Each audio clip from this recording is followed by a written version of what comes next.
Muito bem, irmãos, então, para continuarmos adorando a Deus, vamos colocar de pé e cantar o hino 502 do nosso cenário, o hino inicial, 502, 502.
Querido eterno Pai, Criador dos céus e da terra, mantenedor de todas as coisas, mais uma vez nós estamos agradecidos porque estamos vivos, temos a oportunidade de livre escolha de estarmos aqui na Tua casa para junto podermos, como irmão, cultuar e adorar o Senhor. Amém. Porque Tu é digno de toda honra, de todo louvor, de toda adoração. Amém. Mas para isso, Pai, enche esse recinto com Seu glorioso, santo e bom Espírito, com o Espírito suave possa estar aqui nesse meio de nós, para que junto podemos, através da Tua palavra, Senhor, ser enriquecidos e sair daqui mais sábios ainda, para poder enfrentar o pecado que cada dia permanece sobre a nossa vida. Abençoa também o pregador dessa noite, que o Espírito do Senhor possa estar sobre ele, e que a mensagem assim, Senhor, será lida aqui, será apronada e será falada, que seja dirigido pelo Senhor, e nós que somos ouvintes, possamos assim acatarmos e sairmos mais sábios aqui, Senhor, para o Teu reino. Amém. Por isso nós te pedimos essas bênçãos e te agradecemos, assim oramos em nome daquele que vive e reina para todo sempre. Amém. Amém.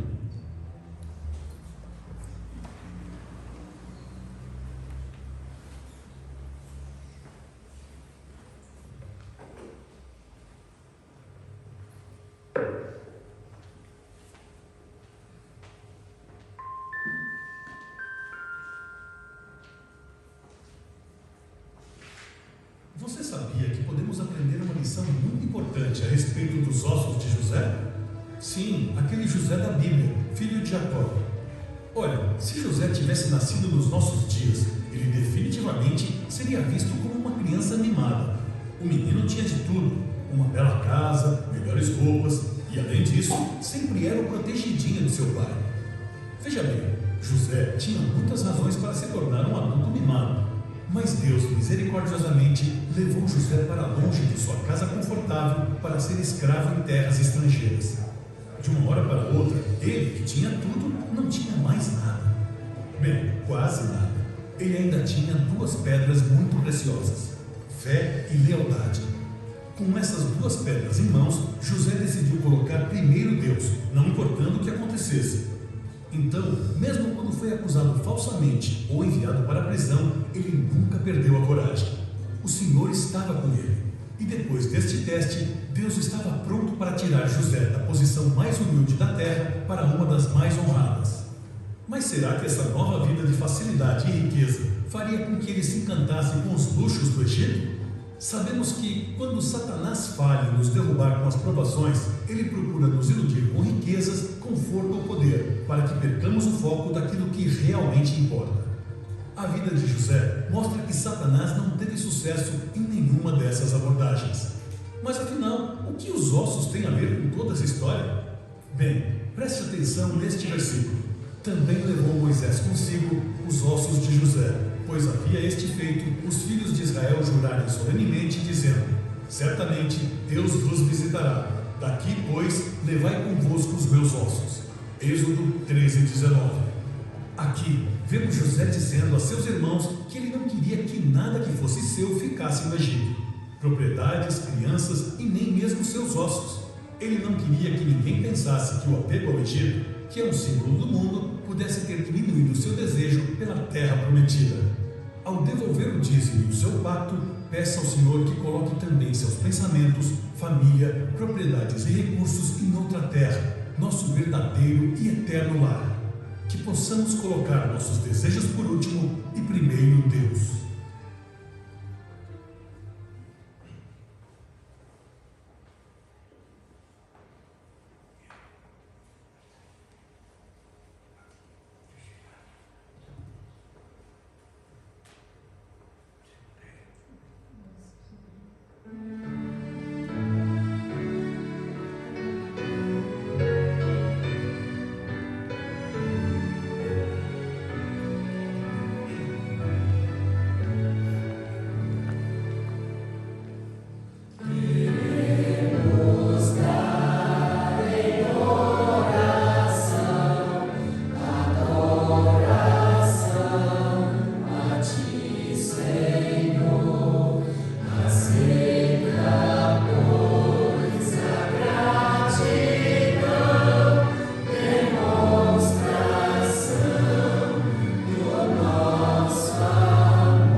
Queremos cumprimentar os irmãos, boa noite. Boa noite.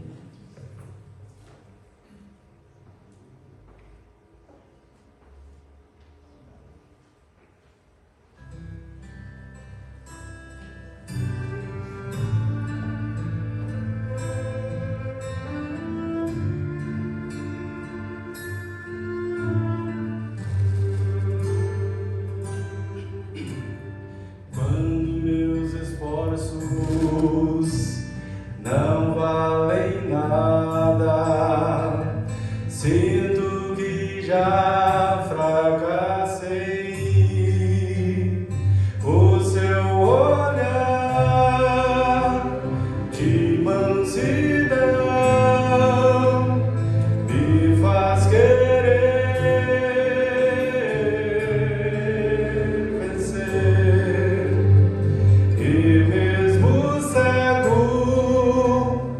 em aflição, posso voltar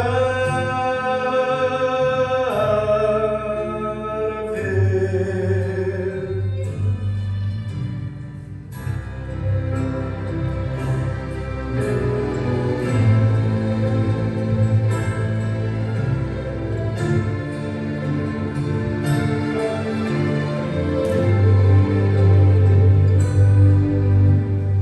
Quando a minha vida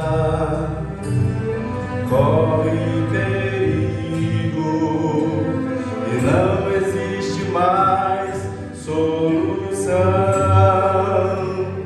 o seu olhar de mansidão me faz querer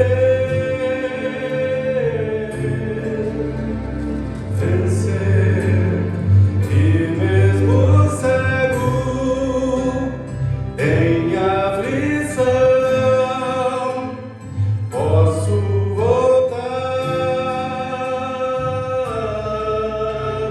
a ver. Quero então dizer, gritar em alto pra quem quiser ouvir, saber que existe um Senhor, Ele cuida de mim. Seu amor é maior que este mundo atroz. Ele é Jesus. O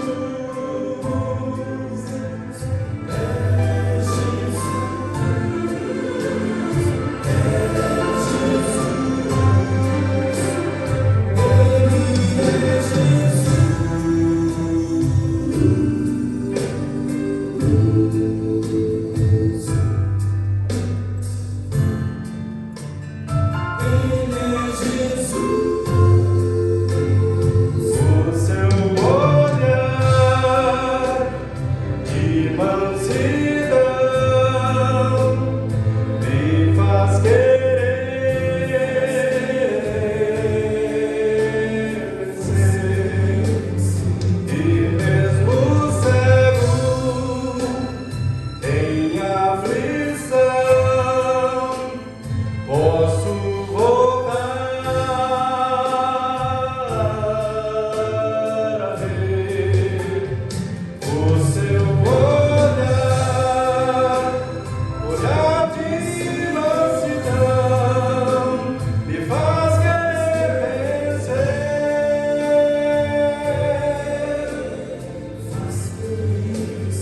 E mesmo cego, em meio à aflição, eu posso então voltar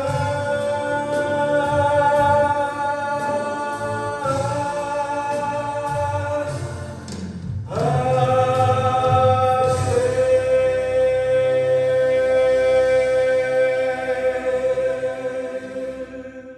Amém.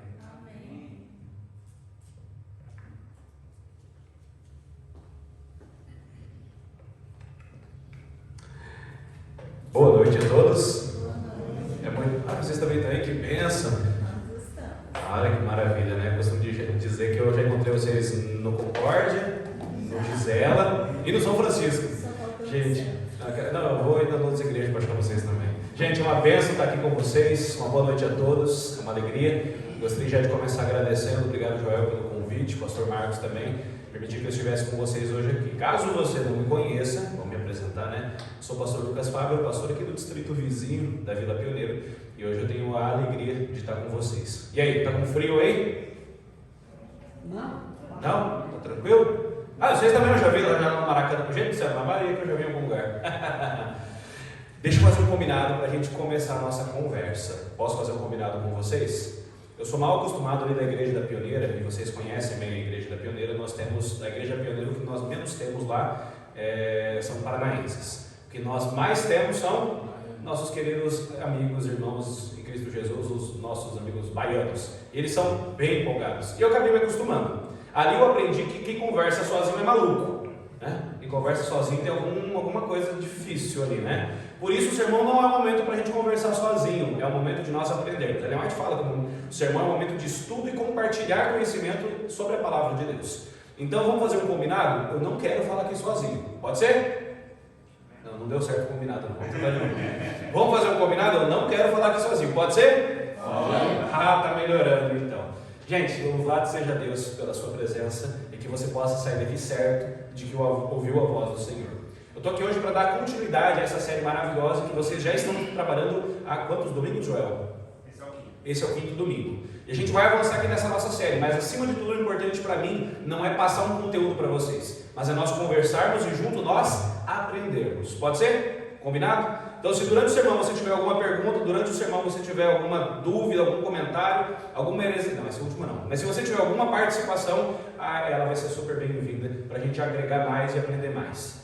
Belezinha? Pode ser? Então vamos começar orando, vamos começar pedindo a presença de Deus para que Ele nos guie, continue nos guiando agora que nós iremos abrir a palavra. Vamos orar? Feche seus olhos, vamos conversar com Deus. Senhor Jesus, louvado seja o Teu nome pelo Teu sacrifício, pela salvação que nos concede e pelo privilégio que nós temos hoje de aqui, nessa casa de oração, adorar o Teu santo nome. Amém. Nós aqui estamos reunidos não porque merecemos, mas clamando para que o Senhor fale conosco, para que o Senhor possa, através da ação do Espírito Santo, não só falar, mas ser ouvido, e que ao abrirmos a Tua palavra, que a Tua palavra seja eficaz para transformar, para até mesmo nos frustrar, mas para substituir os nossos planos pela realidade maravilhosa apresentada nessa Tua palavra. Amém. Por isso, fale conosco nessa noite, é o que nós clamamos no nome e nos méritos de Cristo Jesus. Amém. Amém. Deixa eu te fazer uma pergunta para a gente começar. A série, nós estamos trabalhando aquele tema sobre Gênesis, e o tema de hoje especificamente é aquele dali. Consegue ler comigo? Pecado e morte aonde? Em Gênesis. Você sabe que o tema da morte é um tema que sempre causou grande fascínio na humanidade, não é de hoje. Hoje em dia, se você parar para pensar, nós temos vários filmes, vários livros que exploram essa temática. Se você pesquisar, eu sei que você não assiste isso, e é bom que não assista mesmo, mas hoje em dia um dos gêneros que mais gera lucro em termos de filmes são os filmes que exploram essa realidade do que acontece depois da morte. Nós temos filmes internacionais, filmes nacionais, livros, best-sellers, que trabalham esse ponto. Mas isso não é algo de novo. Hoje em dia nós temos essa questão do misticismo sobre o que pode acontecer depois da morte, até bastante em contrapartida à visão científica, que é um tanto quanto desesperadora. Você sabe que a visão científica, para o nosso caso, ela é bem frustrante. Ela diz que o Sol um dia vai crescer tanto que ele vai engolir a Terra. E acabou, é basicamente isso. Não tem perspectiva.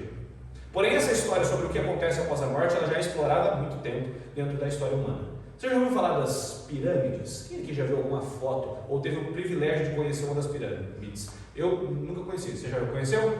Na do Egito. Outras, né? Do México.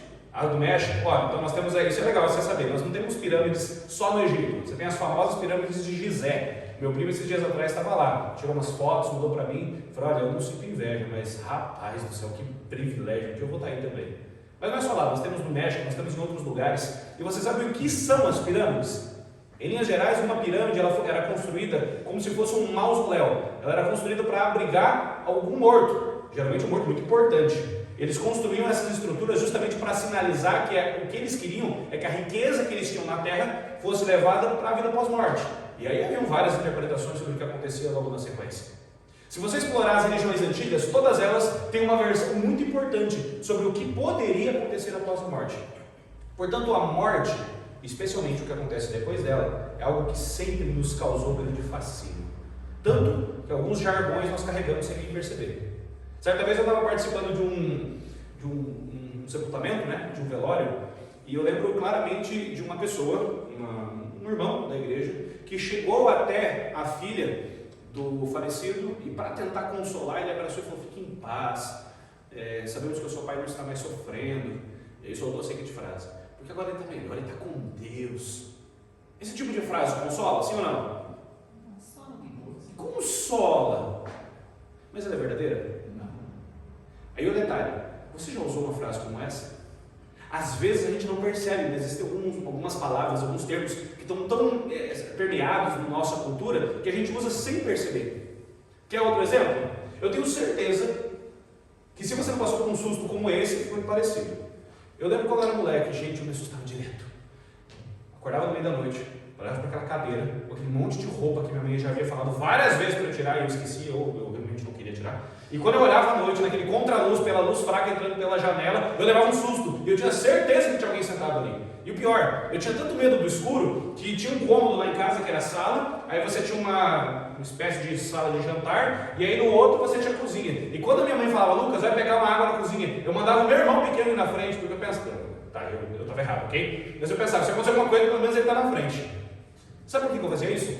Porque eu morria de medo. Eu nunca acreditei em fantasma, mas eu morria de medo porque vai que alguma coisa acontece. Isso é tão importante a gente entender que os próprios discípulos, vejam, os discípulos de Jesus, eles cometeram um equívoco sobre esse tema, porque tem um momento tem uma altura do campeonato, não é o tema do sermão de hoje, mas que eles estão num barco no meio de uma tempestade, eles olham para o próprio Jesus e ao invés de ver Jesus, eles veem o quê?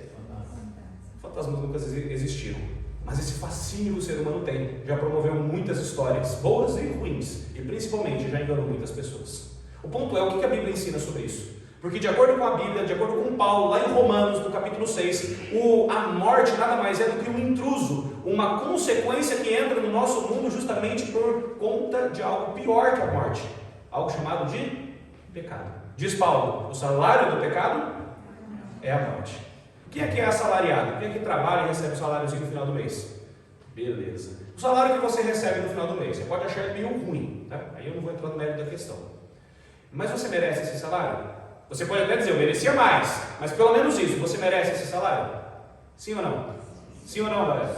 Sim. Portanto, o salário não é um negócio que você ganha, o salário é um negócio que você conquista, merece. Paulo está dizendo, o que você conquistou e mereceu é o quê? A morte. Porém, o dom, o presente gratuito de Deus é a vida eterna. Mas a morte, ela continua sendo uma consequência do pecado. A pergunta é, o que é o pecado?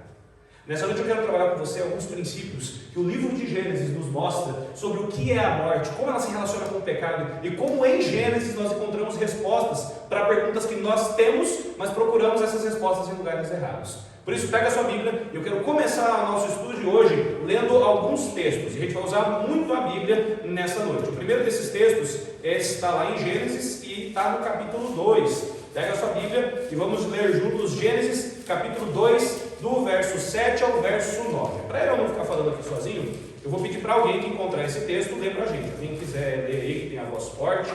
Gênesis capítulo 2, versos 7, 8 e 9. Quem encontrar e quiser ler para a gente, enquanto você encontra e lê, eu vou abrir aqui essa garrafinha e já colocar um pouco de água para mim. Obrigado, Joel, pela garrafa. Gênesis capítulo 2, do verso 7 ao 9. Então formou o Senhor Deus ao homem do pó da terra e lhe soprou nas narinas o fôlego de vida, e o homem passou a ser a alma vivente. E plantou o Senhor Deus um jardim no Éden, na direção do Oriente, e pôs nele o homem que havia formado. Do solo fez o Senhor Deus brotar toda sorte de árvores agradáveis à vista e boas para o alimento. E também a árvore da vida no meio do jardim, e a árvore do conhecimento do bem e do mal. Joel, agora avança um pouquinho e lê para a gente o trecho que vai do verso 15 até o verso 17, por gentileza. Tomou, pois, o Senhor Deus ao homem e colocou no jardim do Éden, para cultivar e o guardar. E o Senhor Deus lhe deu esta ordem: de toda a árvore do jardim comerás livremente, mas da árvore do conhecimento do bem e do mal não comerás, porque no dia em que dela comeres, certamente morrerás. Ok, brigadão. Com base nesse texto, desses dois textos, eu quero te fazer uma pergunta, tá? É sim ou não? Fácil de responder. Olhando para esses dois textos, o pecado, ok? Você sabe o que é o pecado, né? Pecado, transgressão da lei, pecado, condição moral, pecado como natureza. O pecado e a consequência dele, a filha dele, a morte, eles já existiam no jardim do Éden? Sim ou não? O pecado e a morte já existiam no Éden? Quem acha que sim, já existia? Como promessa, se, um si. Um si, né? E quem acha que não existia? Nenhum nem outro. Bom, tem gente que não acha nada, né? Aquele medo de responder, né? Eu perguntar teu nome, você tem dúvida agora, né? Deixa eu descer aqui mais perto de vocês. O que esses dois textos dizem? A criação de Deus tinha problema? Terra, planeta Terra, tinha problema? Tinha ou não tinha? Não. Não tinha. Deus, inclusive, solta uma frase quando ele termina a criação. Ele diz que tudo era muito bom. Nos outros dias ele fala, é bom, é legal, é bacana. Mas quando ele termina a criação, quando ele fecha os 6 dias antes de descansar no sábado, ele diz que tudo era muito bom. Ou seja, o nosso mundo, ele tinha problema? Não. Ok. Mas como é que se chamava a árvore que estava no centro do jardim? Não, a árvore da vida. Aí que estava perto dela, do lado. A árvore do conhecimento do bem? Ok. Como que alguém vai conhecer algo que não existe? Como que alguém vai conhecer algo que não sabe? Você não tem como conhecer algo que simplesmente está no vácuo. Do nada, nada se cria. Ou seja, conhecimento do bem, ok, tranquilo, concordamos com o bem. Deus é amor, Deus é bom. Mas conhecimento do bem e do... Conhecimento do bem e do mal. Gente, que mal é esse? Ou seja, de onde que vem esse mal? Como que o ser humano vai conhecer um mal se o mal não existisse? Repito a minha pergunta, o pecado já existia? Sim, esse é o primeiro ponto. Se o mal está ali como uma opção para ser conhecido, infelizmente acabou sendo conhecido, é porque o mal já existe. O pecado já existe. A gente vai ver daqui a pouquinho de onde está vendo esse pecado. E eu gostei da consideração do Joel. O pecado também, em potencialidade, ele já existia no nosso mundo. Ele existia a possibilidade. Você sabe que existem 2 teólogos muito famosos na história do cristianismo, e eles basicamente desenvolveram teses cristãs que conduzem a nossa forma de compreender. Um deles é Calvino, o outro deles é Armínio. Com base nos ensinos de Armínio surgiu o arminianismo, e com base no ensino de Calvino, o calvinismo. Talvez você já ouviu falar, mas se não ouviu, eu vou ensinar você de uma forma bem simples, tá bom? O que é o calvinismo? Em poucas palavras, Deus sabe e define tudo. Define quem vai se perder, define quem vai se salvar. De acordo com o calvinismo, não existe livre-arbítrio, mas liberdade de escolha dentro de coisas pequenas. E aí o calvinismo ele vai se desdobrar em várias camadas, mas em linhas gerais é isso que ele crê. De outro lado, você tem o arminianismo, que interpreta a Bíblia da seguinte forma: Deus sabe de todas as coisas, sim ou não? Sabe de todas as coisas, sim ou não? Sim ou não, criatura?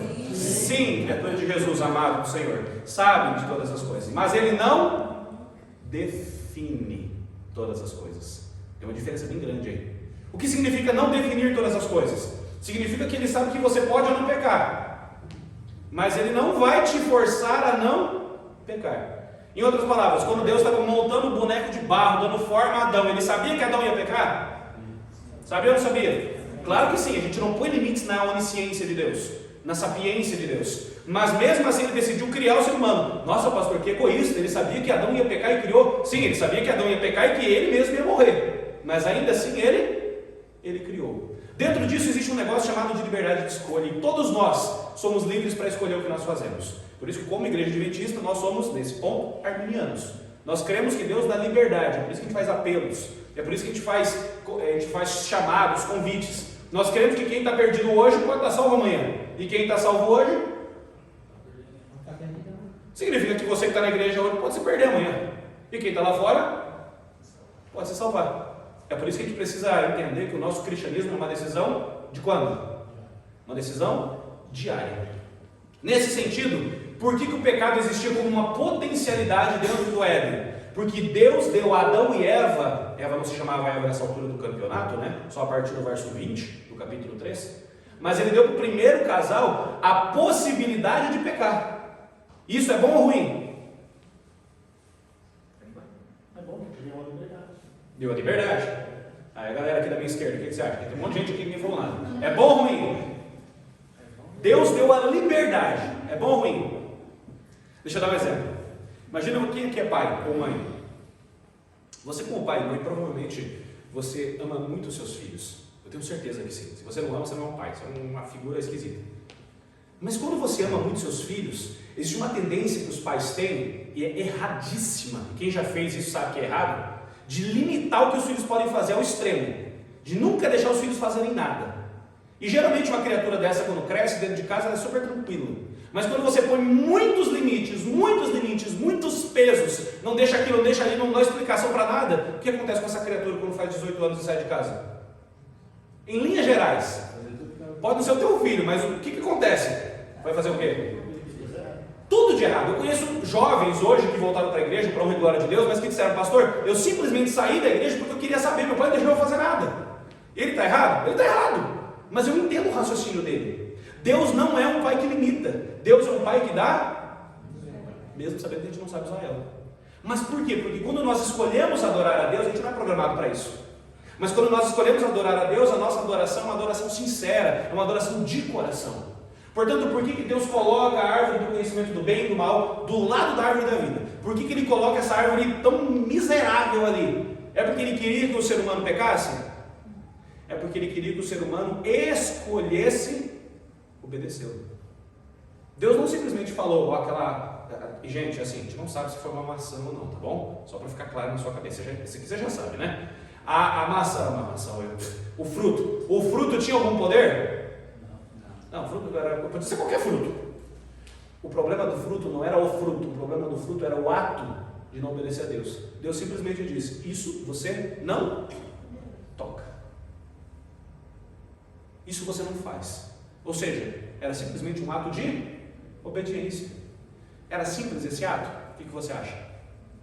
Comer ou não comer? Era simples ou não era? Era ou não era aqui a igreja? Ok. Mas sabia que a gente às vezes faz pior? Deus, Ele separa coisas hoje que a gente não pode tocar? Separa ou não? Separa. Vou dar exemplo de uma delas, uma só, simplesinha. Dízimo.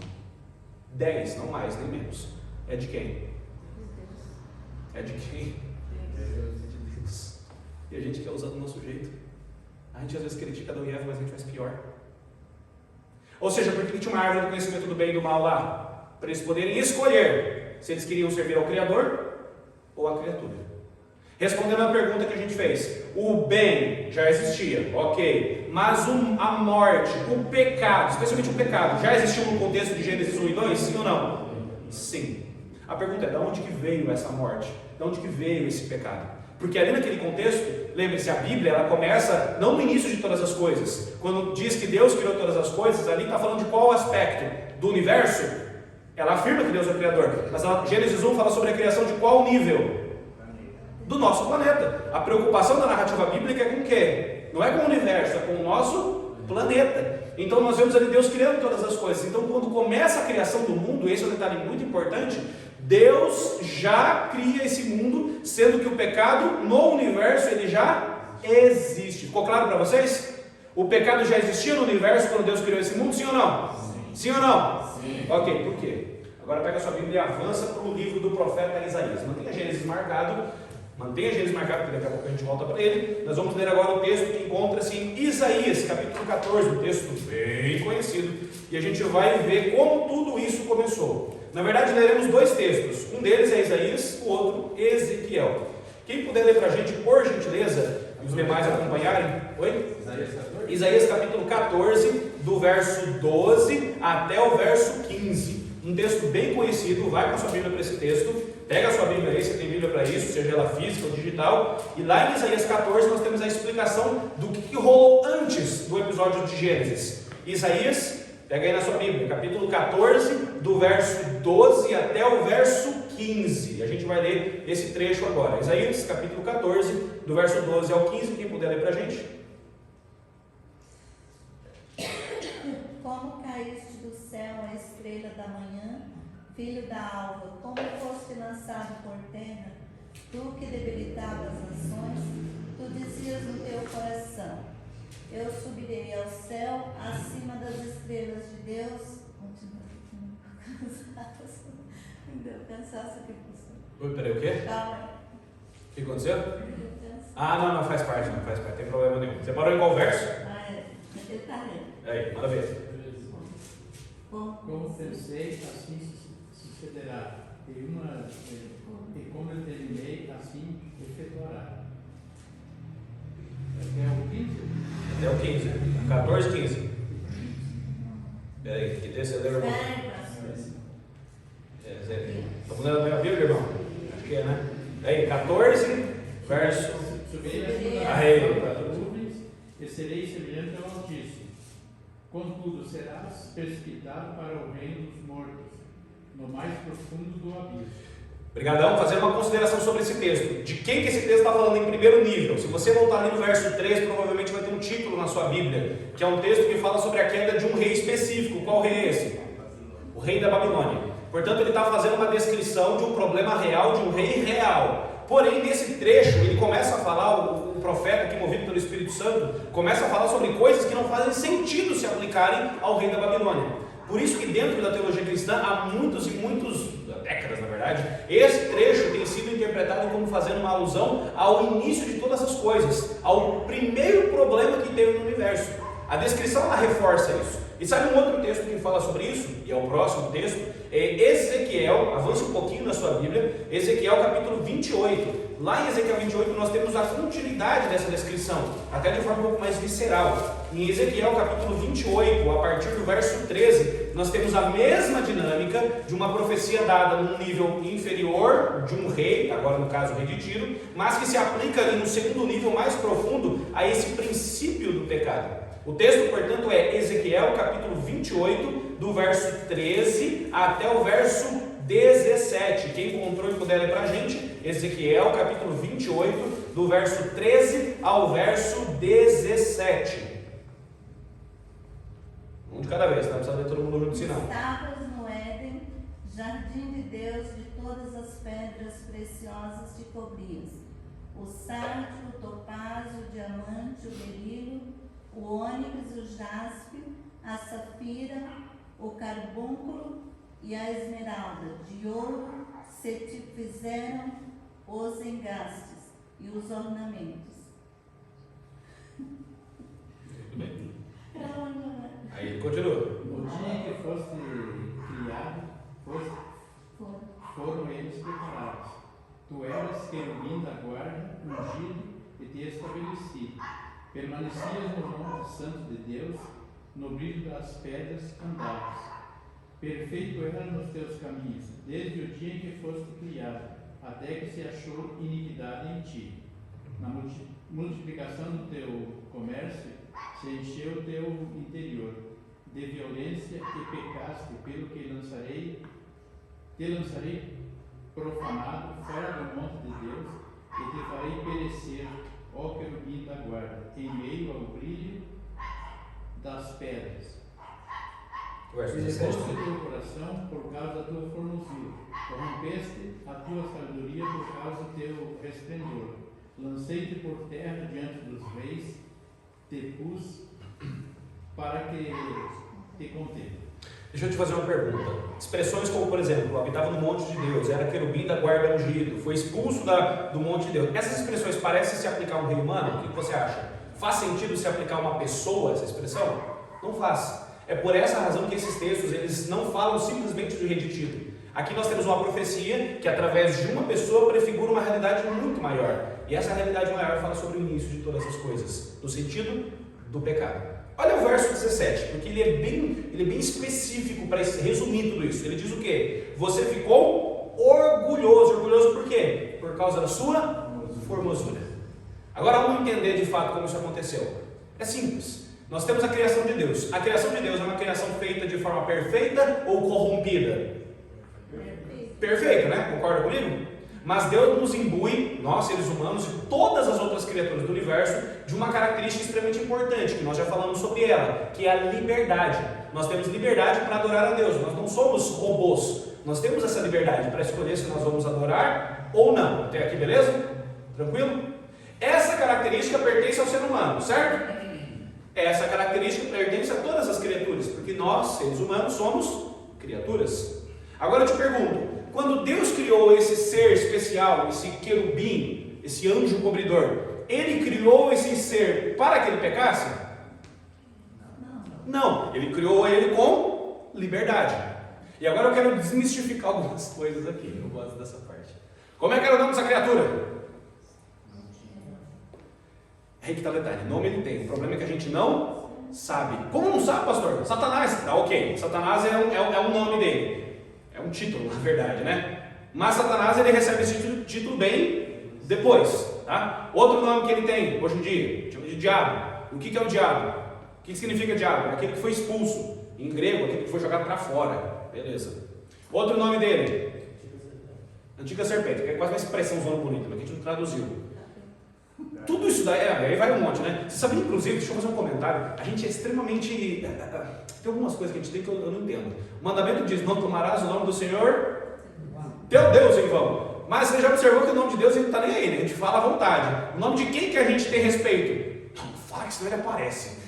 O nome de quem? Cara, a gente tem um medo falando do diabo, vai que ele aparece, né? Tudo bem, tem igreja que parece que o diabo é convidado de honra, né? Porque todo dia ele está tendo que ser expulso. Mas o ponto principal é que a gente inverteu um pouco as coisas, a gente atribuiu mais poder e misticismo a uma criatura. O fato é que no céu ele tinha um nome, a gente não sabe. Pastor, mas é a história do Lúcifer, já ouviu falar desse nome? Gente, Lúcifer não é nome, Lúcifer é profissão. O que significa Lúcifer? Ele é uma palavra em português que vem do grego, vem do latim, Lucifere. E essa palavra, ela é uma outra tradução de um termo bíblico, que é portador de luz. Ou seja, ser o Lúcifer não era algo ruim, era algo maravilhoso. Ele continuou com essa função de portador de luz depois que ele caiu? Ele não tem mais essa função. Quem ocupa agora é Gabriel. Gabriel é nome, né? Gabriel ok, beleza. Só que o fato é que nós não sabemos o nome dele. Nós sabemos o que ele era e o que ele se tornou. E o que ele era? Qual era a função que ele executava no céu? O texto diz que ele era o mais próximo do trono de Deus. Ele era um anjo criado, um mensageiro criado, justamente para ficar... Lembra da Arca da Aliança? Lembra da Arca da Aliança, o desenho que ela tinha? Na tampa. Você lembra que tinha 2 anjos, um de cada lado? Lembra disso? Lembra, né? Se você não lembra, leia a Bíblia, que isso fala lá na Bíblia. Então você tem um anjo de um lado, você tem outro anjo do outro. E Deus se revelava no meio. Isso aqui... Oi? Exato, nós temos ali 2 querubins. E esses querubins, eles prefiguram nessa linguagem do santuário terrestre algo que existe no santuário celeste. Ao invés de termos ali a Shekinah no meio, nós temos o trono de Deus lá no celeste. E ao invés de termos 2 esculturas, né? Inclusive é curioso, né? 2 imagens, mas enfim, 2 esculturazinhas de querubins. No céu nós não temos 2 querubins de ouro, nós temos 2 querubins de verdade. E um desses na eternidade era quem? Era quem? Lembra que eu expliquei a questão? Para de ter medo do nome dele aí. Você escolhe a mochila de criança, né? Você escolhe o nome que você quer. Não, isso aí pode ser preconceito, eu não vou chamar não. O ponto principal é que ele estava lá, ou seja, ele conhecia Deus. Gente, a pessoa que convive contigo na tua casa, geralmente tua mulher ou teu marido, te conhece? Deveria, né? Mas assim, geralmente as pessoas mais próximas são as pessoas que mais nos conhecem. Tanto os nossos pontos positivos como os nossos pontos.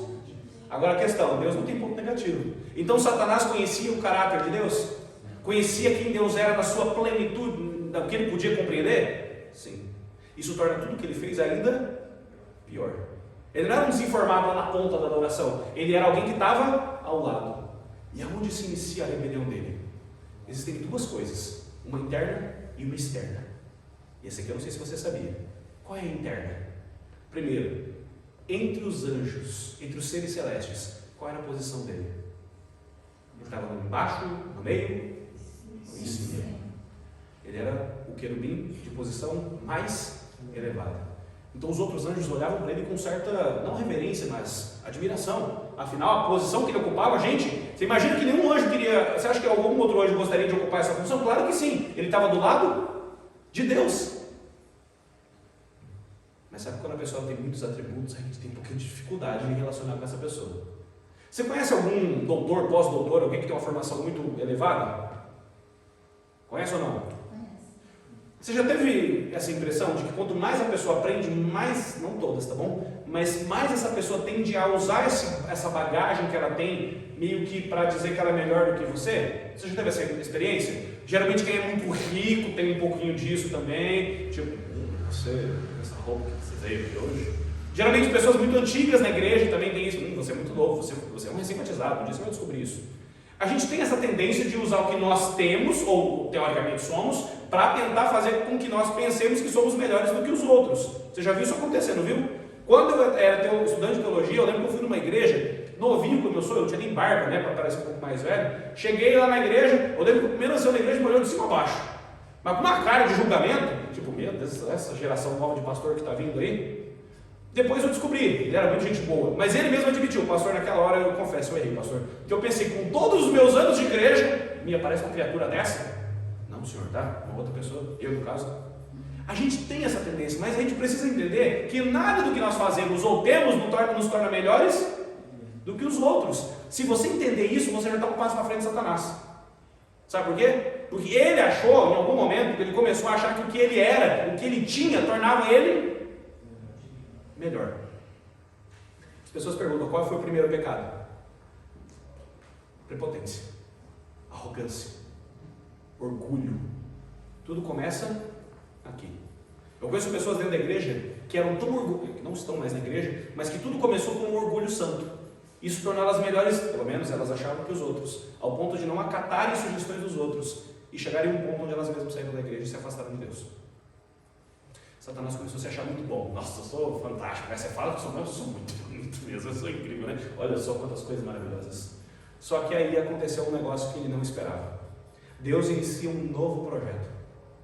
Deus ele vem e diz, eu vou criar um mundo novo. Amém, glória, é isso aí, maravilha. Aí, não sei se vai ser terra ou não, mas enfim. Vou criar um novo mundo. E Deus vai, começa a criar esse mundo. Só que a história bíblica, ela mostra que Deus para essa criação. Por quê? Ele para essa criação por um motivo simples. Porque dá um problema lá no céu. E por que dá um problema lá no céu? Porque quando ele anuncia a criação, ele vai e convoca o Conselho Celeste. E agora eu, Deus Pai, vou criar. Vem cá, Espírito Santo. Obviamente não é Espírito Santo o nome dele, tá bom? E chama o Espírito Santo. Vem cá, Miguel. Você sabe que Cristo, Deus Filho, ele é aquele que assume funções. Na terra ele assumiu um nome. Qual é o nome dele aqui? Jesus, o Cristo. No céu, ele fazia a mesma coisa, só que com quem? Com os anjos. E no céu ele assume uma identidade, ele é o principal dos anjos. Ou, em grego, o arcanjo. Por isso que não existem arcanjos, tá, gente? Existe um arcanjo, o nome dele é Miguel. Miguel significa aquele que é como Deus. E quando Deus chama Miguel, Deus Filho, Satanás olha para essa situação e fica revoltado, sabe por quê? Porque Jesus ele se submeteu a estar na mesma função de Miguel, de mensageiro, mas ele não deixou de ser Deus. Acontece que Satanás ele perdeu um pouco isso de vista e pensou, poxa, por que ele está chamando Miguel? Por que ele não está me chamando? Eu não sou tão bom no que eu faço? Eu queria estar lá. E aí você entende por que o problema de Satanás não é com o Pai. Ele faz as acusações contra o Pai, mas não é contra o Espírito, não é contra o Pai, é contra quem? Contra quem são as acusações de Satanás? Contra o Filho. É por isso que de Gênesis a Apocalipse, quem é o personagem central da Bíblia? Jesus. E Satanás então começa a disseminar, como o texto diz, o seu comércio. Começa a jogar suas ideias. Gente, chega um momento em que mais da metade de toda a criação concorda com ele. Porque, gente, o pessoal não conhecia mentira. Mentira foi um negócio que foi inventado por Satanás. Ele começa a dizer, não, Deus é tirano, Deus é injusto, vai mais um aí para a gente adorar. Ah, isso não faz nem sentido. E mais da metade, pastor, mas não é um terço? Não. Leia Patriarcas e Profetas, a história da redenção. Mais da metade vai para o lado dele. Até que estoura a guerra no céu. Esse é o momento da pausa da criação. Eles voltam, resolvem o problema, aí sim, um terço cai junto com Satanás, só que o pecado já existia no universo. Satanás, ele saiu em todos os mundos, acusando a Deus.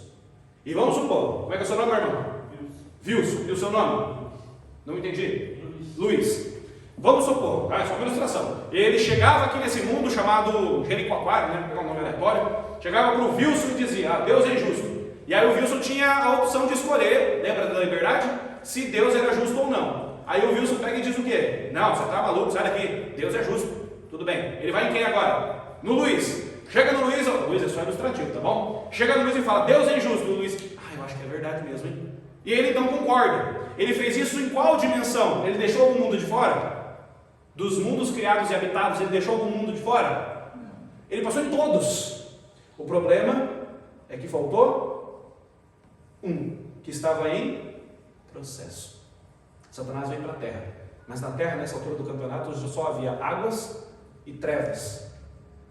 Deus então, ele conclui a criação. Deus então termina o relato dos 7 dias de Gênesis. Ele inicia a criação e termina lá no sábado, bonitinho, tudo maravilhoso. E coloca o primeiro casal, Adão e Eva, para ficar mais fácil a gente entender. E coloca a árvore. Adão e Eva tinham sido recém-criados, mas eles haviam recebido a tentação? Eles haviam recebido a tentação, sim ou não? Eles não haviam. Então, como o pecado ele teve uma dimensão universal, faltava ainda aquele planeta, aquele lugar. Era simplesmente Adão e Eva dizer, não, a gente não quer, a gente vai obedecer a Deus. Porém, o que aconteceu? Gênesis 3, pega a sua Bíblia. Pode falar. Patriarcas e Profetas também falam que aquela tentação seria por um período de tempo. Não era uma tentação eterna. Não, mas seria por não sei quantos anos lá.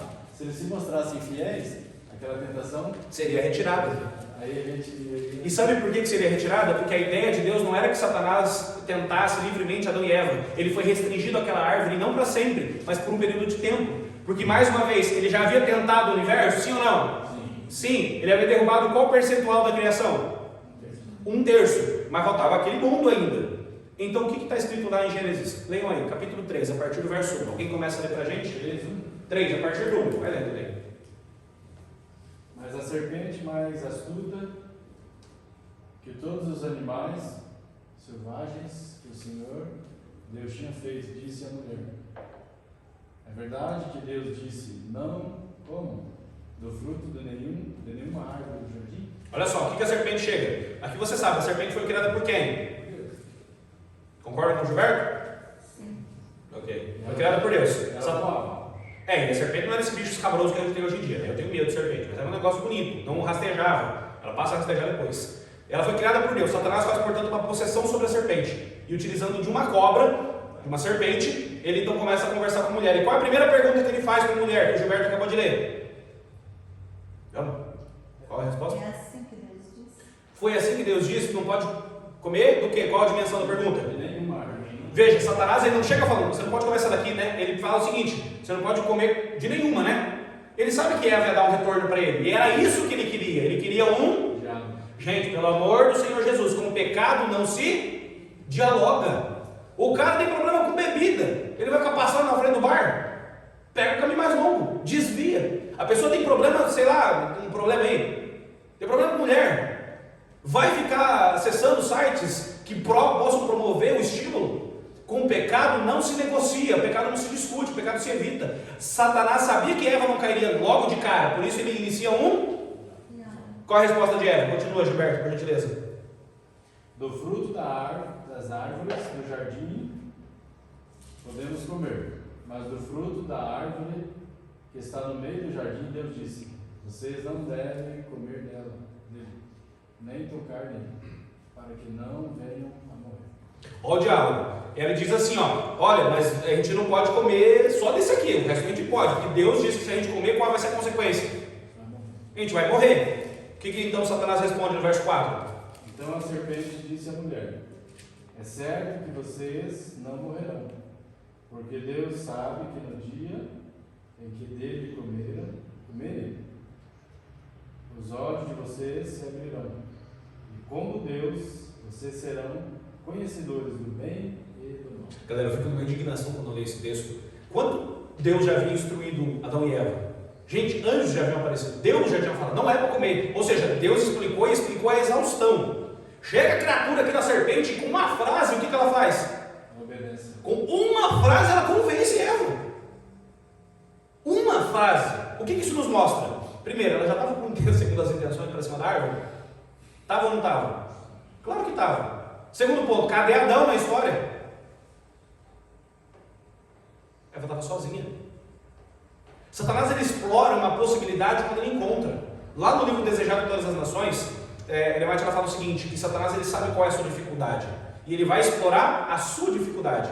Se você não tem problema com bebida, ele nunca vai explorar isso, porque ele sabe que é um esforço sem resultado. Ele vai onde sabe. E aqui um detalhe interessante, se Satanás tivesse aparecido dessa forma para Adão, Adão teria caído? Muito provavelmente não. Adão amava por demais Eva. E é curioso que na história, se você ver o resto, você vai perceber que enquanto Eva é ludibriada, enquanto Eva é enganada, Adão não é. É isso que torna o pecado de Adão pior do que o dela. Porque ela é enganada. A serpente, Satanás, através da serpente, engana Eva. Mas ela se torna um instrumento. E Adão, para não perder a mulher que ele amava demais, mais do que a Deus, ele então come. Ele come consciente. É por isso que o pior pecado, a galera gosta de atacar Eva, tudo bem que ela foi bem inocente do jeito negativo. Mas o pior não foi o de Eva. Se você quer atacar uma pedra em Eva, você não vai estar no céu, né? Começo de conversa. Mas se tu quer ter uma conversa séria com ela, se prepara para ter primeiro com quem? Com Adão. Jesus não foi a segunda Eva. Jesus foi quem? O segundo Adão. A responsabilidade era de Adão. Através de um homem entrou o pecado. E é por isso que através de um homem o pecado foi pago. O pecado de muitos. Gilberto? No Patriarca também fala, se ele não tivesse comido, era totalmente isso. Outra história. Deus podia ter morrido só por ela, arrumado uma mulher, alguma coisa. A gente não sabe o que Deus poderia ter feito, mas a história certamente não seria essa. O que eu quero que vocês entendam? Aqui a gente está indo para a parte final. O pecado já existia quando o nosso mundo foi criado? Sim ou não? Sim. Sim ou não? Sim. Vamos lá, até o final. É o meu estilo, me desculpa, né? Eu gosto de conversar. O pecado já existia. Deus deu liberdade para Adão e Eva escolherem o pecado? Assim como deu liberdade para não escolherem. Esse pecado entrou no nosso mundo por uma escolha. A gente tem que tomar cuidado com as nossas escolhas. Porque a gente precisa escolher a Deus o tempo todo. Porque eu e você temos uma desvantagem em relação a Adão e Eva.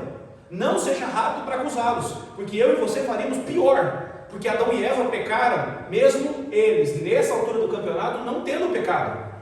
Eles se tornaram pecadores sem conhecer o pecado. Nós já somos, de acordo com a Bíblia, pecadores por natureza. Diz o salmista: em pecado concebeu-me a minha mãe. Você nasceu pecador. Ou seja, você já nasce em desvantagem. Portanto, quando a gente olha para esse texto, a gente percebe que o pecado entra no mundo. Adão e Eva entregam a chave desse mundo na mão de Satanás. Se você olhar os próximos versos, você vai ver que Deus ele aparece e o negócio, o caos já está instaurado. O pecado já está destruindo tudo. Eu gosto muito lá no História da Redenção, quando a ela fala, quando Adão olha uma folha caindo, ele entra em desespero. Quando ele olha uma folha caindo, porque isso aí é consequência da morte. Perdão, consequência do pecado. E ele sabe que isso é culpa dele. E nos próximos versos Deus se apresenta, e ele então, se você quiser conferir depois com calma, ele começa a distribuir as punições. Ele fala com a serpente, pune a serpente. Depois ele fala com a mulher, ele pune a mulher. Ele fala a questão aqui das dores de parto, da submissão. Ele fala com Adão e fala: olha, agora você está lascado, porque você não vai ter mais os frutos. Você vai ter que trabalhar muito, e as coisas não vão vir facilmente para você, irmão. Se Deus não... Deus, se quisesse ter destruído o pecado, ele podia ter destruído no céu, mas nós não teríamos nossa livre escolha daí. Exato, meu irmão. Exato. Então, assim como Deus queria que nós tivéssemos a nossa escolha, então o pecado desceu para a terra. Gostei muito. Como é que é teu nome, irmão? Josafate. Ah, você é o Josafate? Josué fala direto de você. Então, assim, o Josué e o Rai. Bom, o que a gente tem aqui que é muito importante? Preste atenção. Você talvez já se perguntou isso. Se não se perguntou, deveria ter se perguntado. Por que Deus não acabou com o pecado no céu? A gente nem tinha sido criado ainda. Mas se Deus tivesse acabado com o pecado no céu, Ele ia nos ter privado de uma escolha e a gente não ia ser livre de verdade. O negócio era a gente escolher decentemente, né? A gente não fez isso. E como consequência, o pecado entra no mundo e começa a destruir todas as coisas. E aqui entra um ponto muito importante. Eu acho que Adão, isso aqui é coisa da minha cabeça, tá? Mas eu acho que Adão foi a criatura mais depressiva que teve nesse mundo. Porque ele sabia que tudo que estava acontecendo era culpa. Ele sabia de uma promessa, vou falar dela daqui a pouco para terminar. Mas ele vê o pecado se espalhando entre ele, inclusive os próprios filhos. Gênesis 4. Qual é a história de Gênesis 4? Gênesis 4, nós temos a história de um filho, Caim, fazendo o que com Abel? Quando a gente olha a descendência de Caim, o negócio vai indo de mal a pior. E Adão está lá, vendo tudo isso. Adão morre não muito tempo antes do dilúvio. O dilúvio esse que estava acontecendo numa geração que Deus olhou e falou: isso aqui está muito ruim. E Adão sabia que isso era consequência da decisão dele. E ele era um pregador, evangelista. Só que muito chegava para ele assim: ô, que moral que você tem de falar comigo? Exato. Por quê? Nós estamos nessa situação por causa Por sua culpa, né? Aí ele, o que ele tinha que fazer? Baixar a cabeça. Esse é o ponto. Deus poderia ter acabado com Adão e Eva ali, já naquele momento, resetado todas as coisas. Mas aqui Satanás teria ganhado a discussão. Porque Satanás tentou colocar Deus contra a parede para dizer o seguinte: o senhor ama? O senhor é maravilhoso? Então é o seguinte: se o senhor ama, o senhor não pode destruir eles. Então o senhor vai ser um tirano. Só que é o seguinte: se não destruir eles, então o senhor pode me destruir também. E eu tenho que ter o meu lugar de volta no céu. Jesus foi além. Foi além porque ele cumpriu a promessa de que o pecado traria a morte. Adão e Eva morreram?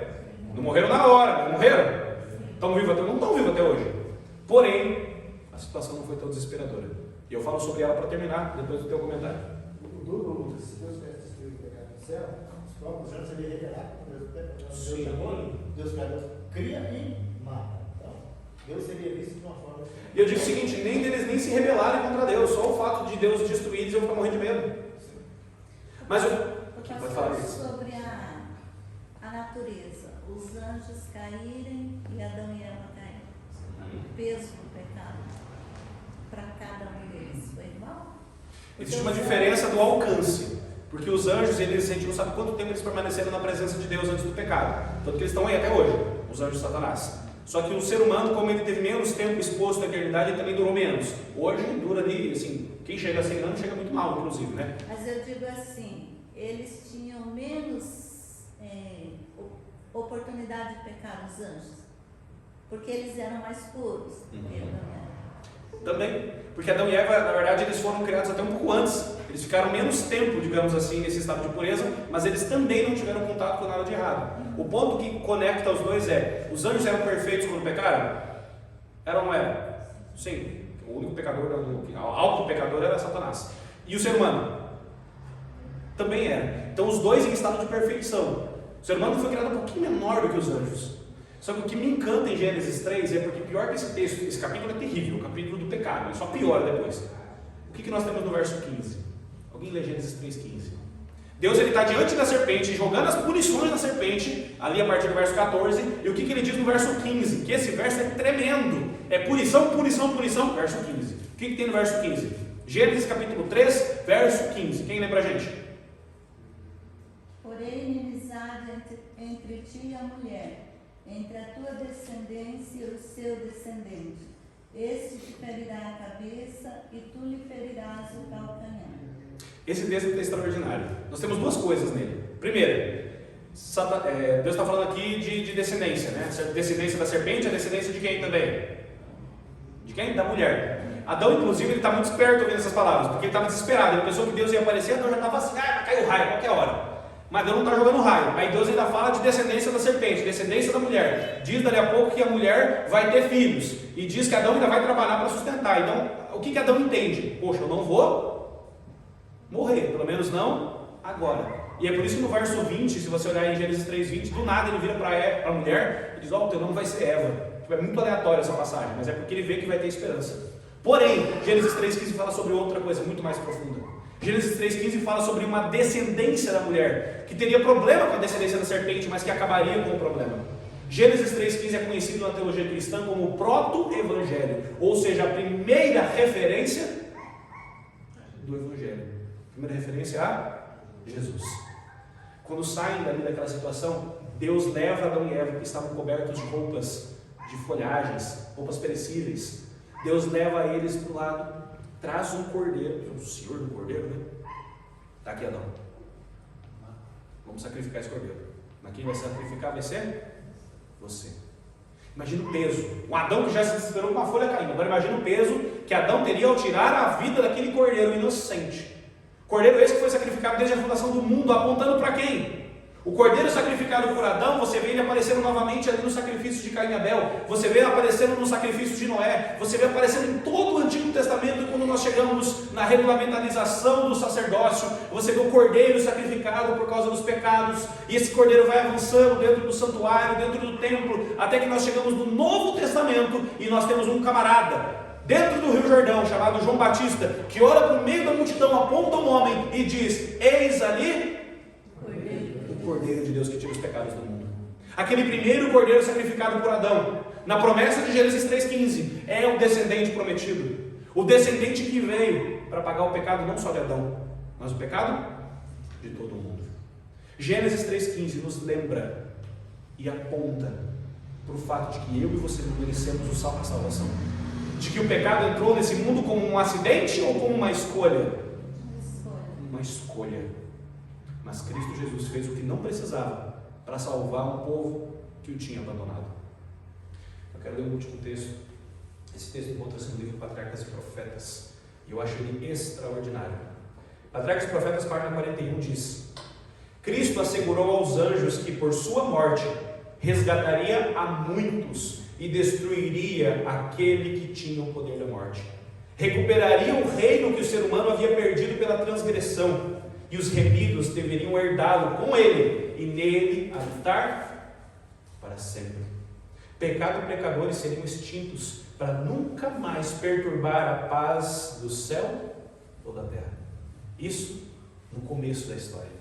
Pecado e pecadores não mais existiriam. Eu acho uma forma poética que quando você vai para um grande conflito, não o último parágrafo do grande conflito, num contexto onde o mundo já está purificado, um contexto ainda futuro para a gente, ela afirma: pecado e pecadores, naquele contexto, não mais existem. Não é mais passado, é futuro, é presente, perdão, é certeza. Eu lembro que quando eu era moleque, eu era um pouco mais novo, eu estava estudando a Bíblia pela primeira vez, me mandaram um vídeo do Adventista, inclusive, e nesse vídeo nós tínhamos uma representação do sacrifício de Jesus. E aquilo me impactou de uma forma, porque havia uma cena, logo após o pecado de Adão e Eva, antes de Deus ir conversar com Adão, Deus estava reunindo Deus Pai, Deus Filho e Deus Espírito Santo, e os três conversando, e o problema está instaurado. E então Jesus ele pega e diz naquele vídeo: eu vou morrer no lugar deles. Os anjos entram em desespero. Como que pode o próprio Deus morrer para salvar uma criatura ou uma raça? Mas Cristo fala: eu vou. E então, diante do trono de Deus, essa linguagem simbólica me impactou de uma forma. Jesus abre o seu braço para dizer: eu vou para salvar a todos. E nesse momento, com os braços abertos, a imagem muda rapidamente. Não mais com Jesus numa mansão de glória, nas mansões de glória. Não mais com os braços estendidos, demonstrando a imensidão do seu amor. Mas um Cristo pregado na cruz, para unificar céu e terra, para restaurar os relacionamentos e para nos apontar um novo futuro. Quando nós olhamos para o livro de Gênesis, do título que estava aparecendo aqui, Gênesis nos mostra não só o começo de um problema. Gênesis nos mostra que para esse problema que nós desenvolvemos, Deus já tem a solução. Da nossa parte, o que nós precisamos fazer? A gente não precisa conquistar o céu, porque o que nós conquistamos, o salário do pecado é o quê? É a morte. Mas a vida eterna, a graça, ela é um dom, ela é um presente, e nós só precisamos receber. Cristo ele não pergunta se você merece ou não. Cristo não pergunta onde você está, ele pergunta onde você quer ir. Cristo não pergunta qual foi sua história passada, Cristo pergunta qual é a história que você quer escrever hoje. É por isso que a igreja não é um museu à santidade. A igreja é um hospital, onde doentes mostram para outros doentes onde está o médico dos médicos. Por isso que na sua vida você possa escolher a cada dia seguir esse Cristo maravilhoso. Que a cada dia você possa entender que o pecado destrói, mas a graça constrói, reconstrói. Que você possa entender que o pecado separa, mas a graça unifica. Que você possa entender que o pecado ele acaba com todas as expectativas, mas a graça estabelece novas e diz que no final da história você vai cear junto ao Pai, junto a Cristo, junto ao Espírito, naquele banquete celeste. É por isso que eu termino aqui fazendo menção à ceia do Senhor. Vocês já fizeram a ceia do Senhor esse ano? Acho que já, né? Ou vão fazer ainda? Santa Ceia, galera? Ok, vamos fazer. Mas já fez uma Santa Ceia? Você já fez a ceia em algum momento da sua vida, né? Já fez, né? Ok. Sabe por que a ceia é interessante? Porque ela aponta para o passado, para o sacrifício de Jesus na cruz. Ela aponta para o presente. Você participa dela e se lembra disso hoje, mas ela aponta para o futuro. E do futuro nós temos a certeza que nada temos que recear quanto ao passado, a menos que esqueçamos o que Deus fez, o que Deus nos ensinou, o que Deus trabalhou em nossa vida. Que você seja a cada dia alguém submisso à vontade do Senhor. E que a verdade de Gênesis, não sobre o pecado, mas sobre a graça, possa ser real na sua vida. Amém? Amém. Quero chamar aqui agora o Gilberto. Ele vai cantar uma última música para nós encerrarmos. E após essa música, eu quero orar com você. Eu quero te entregar mais uma vez nas mãos de Deus. E pedir para que a graça de Deus possa cobrir a sua vida e cobrir a vida da sua família. Amém? Amém. Que Deus te abençoe.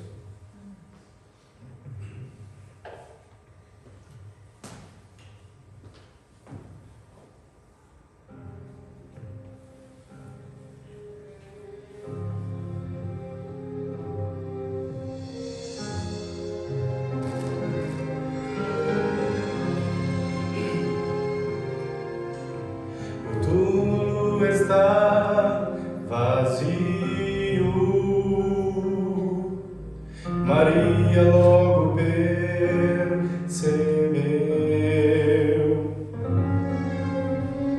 aquele que ali dormia no sono eterno reviveu.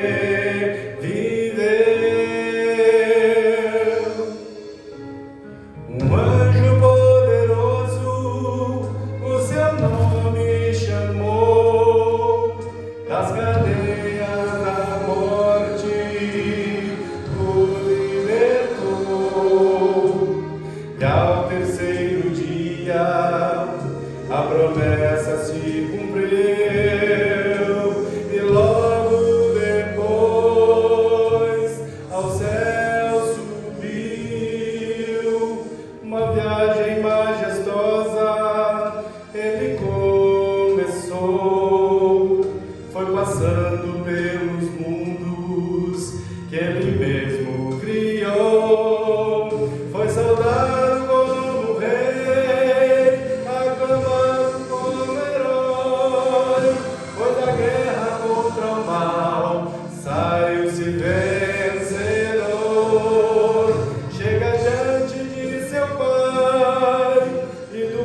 contigo à mesa necessitam estar.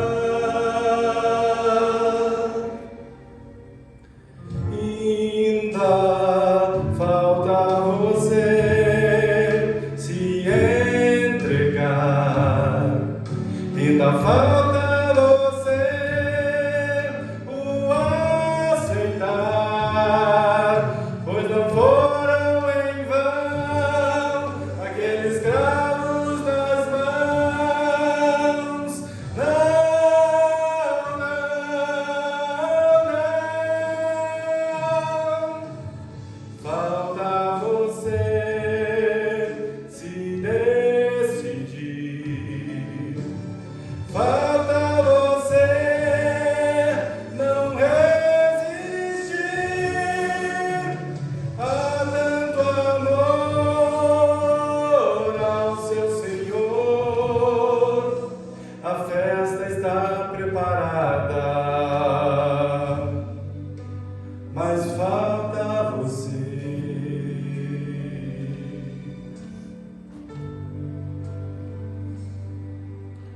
A festa está preparada,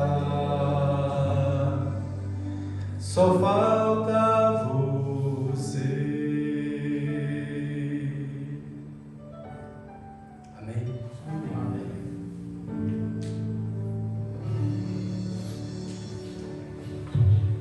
Vamos nos colocar de pé.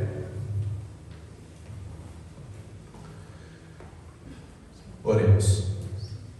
Santo Deus, louvado e exaltado seja o teu nome, por ter cruzado o abismo que nós mesmos criamos. E ao cruzar esse abismo, obrigado por estender a cada um de nós a possibilidade da salvação. Nós queremos, nós suplicamos, Pai, que em cada passo da nossa jornada, que o nosso eu pecaminoso não fale mais alto, mas que possamos submeter a nossa vontade à sua santa vontade, Pai. E que em cada passo da jornada possamos escolher servir ao Deus maravilhoso que nos criou, que nos resgatou e que muito em breve voltará para nos buscar. Amém. Meu Deus, obrigado por não só sabermos a origem do mal, mas sabermos o seu fim. Não só por encontrarmos o problema, mas sabermos sobre a solução dele. E por isso hoje clamamos, meu Deus, que a tua cruz, o teu sacrifício não tenha sido em vão. Amém. Que ele possa nos cobrir e através da atuação do Espírito Santo nos transformar. Por isso nós nos entregamos nessa noite, cada um individualmente, nos entregamos a Ti. Colocamos aos Teus pés o que somos, o que temos, a nossa família, Pai. Que o nosso coração verdadeiramente seja a Tua morada, para que sejamos um templo do Espírito Santo onde quer que estejamos. E para que assim o Senhor possa nos transformar e nos levar às mansões celestes. Amém. Por isso, Pai, nós clamamos a cada dia, não nos deixe sós, mas nos dê força para avançarmos rumo às mansões celestes. Se conosco, despede-nos agora em paz. É o que nós clamamos, Pai, no nome e nos méritos de Cristo Jesus. Amém. Deus te abençoe. Boa semana a todos. Amém.